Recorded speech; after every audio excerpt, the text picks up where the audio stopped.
Olá, povo de Deus, sábado 20 de agosto de 2022, 20ª semana do Tempo Comum, São Bernardo. Nossa reflexão de hoje é a partir de Ezequiel 43, de 1 a 7a e Mateus 23, de 1 a 12. O homem conduziu-me até a porta da casa do Senhor que dá para o nascente, e eu vi a glória do Deus de Israel vinda do Oriente.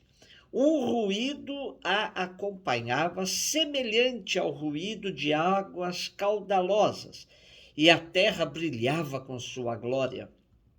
A visão era idêntica à visão que tive quando ele veio destruir a cidade, bem como a visão que tive junto ao rio Cobar. E eu caí com o rosto no chão. A glória do Senhor entrou no templo pela porta que dá para o nascente. Então o Espírito raptou-me e me levou para dentro do pátio interno, e eu vi que o templo ficou cheio da glória do Senhor. Ouvi alguém me falando de dentro do templo, enquanto o homem esteve de pé junto a mim. Ele me disse: Filho do homem, este é o lugar do meu trono, é o lugar em que coloco a planta dos meus pés, o lugar onde habitarei para sempre no meio dos israelitas. Ezequiel, no final das contas, tem uma visão positiva sobre o fim da história. Deus reinará com sua glória no meio do povo de Israel de maneira definitiva. Depois de denunciar inúmeras vezes a infidelidade de Israel, que não soube respeitar os compromissos assumidos quando da aliança firmada com o Senhor, Ezequiel diz que tudo será passado e que Deus voltará a viver no meio deles. O tema da infidelidade é bastante recorrente entre os profetas, que se servem da metáfora das bodas realizadas entre Deus e o povo. Deus se casa com seu povo, do qual cobra fidelidade. Porém, em inúmeras ocasiões, o povo prevarica e quebra o juramento. O cativeiro da Babilônia é ocasião ímpar para Israel rever sua vida, sua conduta. Porém, há os que se lamentam da situação e a interpretam como fruto do abandono de Deus. Se sentem como que esquecidos por Deus, que os deixou cair nas mãos de estrangeiros. Missão do profeta é mostrar que Deus continua fiel, mas que exige a conversão do seu povo. É preciso reconhecer os próprios erros e corajosamente voltar ao Senhor. Como motivo de ânimo para essa volta, o profeta revela sua visão de que o Senhor volta a viver no meio do povo com toda a sua glória. A glória divina, com um novo movimento fragoroso e fulgurante, está de volta. Tinha se afastado do seu santuário em direção ao Oriente, permanecendo com os cativos. Agora volta com o mesmo fulgor com que o profeta contemplara junto ao rio Cobar, penetrando no templo pela porta oriental por onde saíra.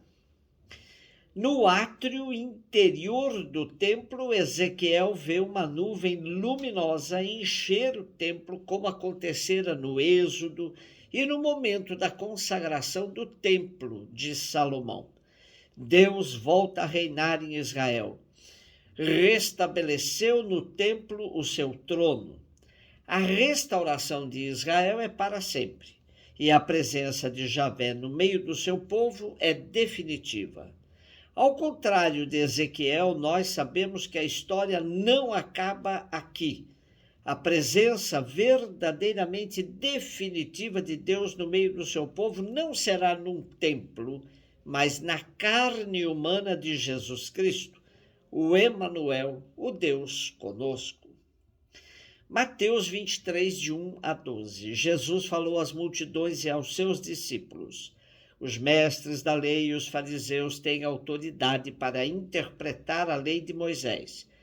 Por isso deveis fazer e observar tudo o que eles dizem, mas não imiteis suas ações, pois eles falam e não praticam.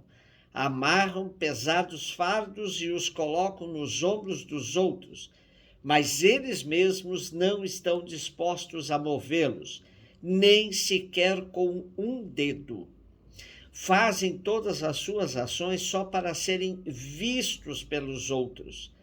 Eles usam faixas largas com trechos da Escritura na testa e nos braços, e põem na roupa longas franjas.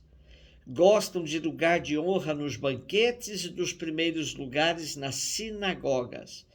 Gostam de ser cumprimentados nas praças públicas e de serem chamados de mestre. Quanto a vós, nunca vos deixeis chamar de mestre, pois um só é vosso mestre, e todos vós sois irmãos. Na terra não chameis a ninguém de pai, pois um só é vosso Pai, aquele que está nos céus. Não deixeis que vos chamem de guias, pois um só é o vosso guia, Cristo. Pelo contrário, o maior dentre vós deve ser aquele que vos serve. Quem se exaltar será humilhado, quem se humilhar será exaltado. O Evangelho segundo Mateus começa e se desenvolve de maneira bastante favorável aos judeus. O próprio Jesus chega a dizer que veio somente para eles. Porém, os inúmeros confrontos entre Jesus e as autoridades judaicas, representadas pelos anciãos, escribas, doutores da lei, saduceus, fariseus, sumos sacerdotes, vai fazendo a narrativa tomar outro rumo.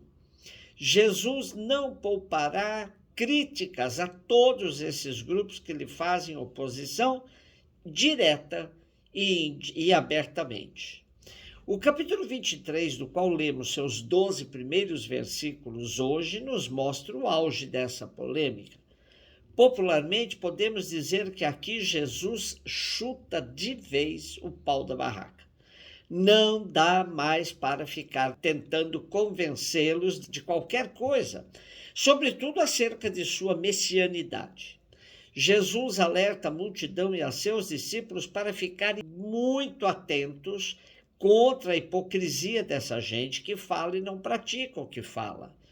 Jesus reconhece-lhes a autoridade no ensino da lei, mas os desqualifica pela ambiguidade na qual vivem mergulhados.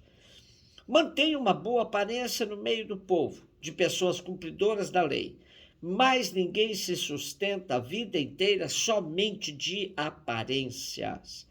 Esses modus operandi dos fariseus e escribas da lei colocam em risco todo o ensinamento de Jesus, devido à discrepância entre o dizer e o fazer, entre o ensinamento e o testemunho. Jesus repudia veementemente a prática da ostentação hipócrita, daqueles que fazem todas as suas ações só para serem vistos pelos outros.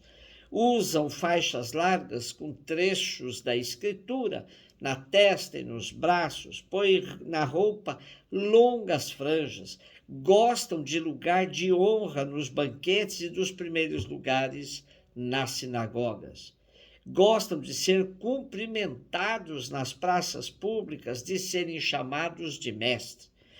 E voltando-se mais diretamente aos seus discípulos, lhes diz: quanto a vós, não deverá ser assim. O maior dentre vós seja aquele que vos serve. Com isso, uma vez mais, Jesus reafirma que a única hierarquia aceita entre seus discípulos deve ser a hierarquia da diaconia, ou seja, a hierarquia do serviço.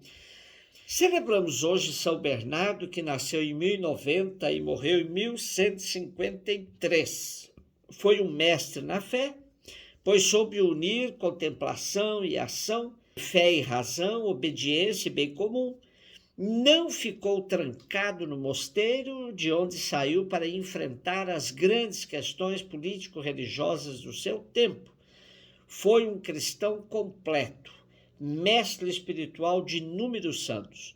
Amou a Cristo sobre todas as coisas e também a Virgem Maria com grande dedicação. Um beijo no seu coração.